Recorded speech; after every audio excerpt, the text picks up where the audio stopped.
আজকে আমাদের কি রান্না হয়েছে বন্ধুদের সাথে সেটাই শেয়ার করছি।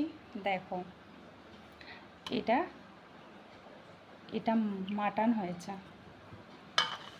এটা মাটন, এটা এটা চিকেন, এটা চিকেন হয়েছে। আর এদিকে আছে পটল ভাজা, কাঁকরোল ভাজা, বেগুন ভাজা, আর এদিকে আছে আলু ভাজা, এদিকে আছে আলু ভাজা,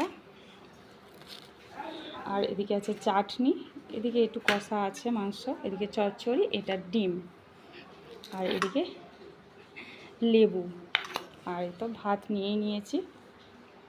তো আজকের আমাদের এই রান্না হয়েছে।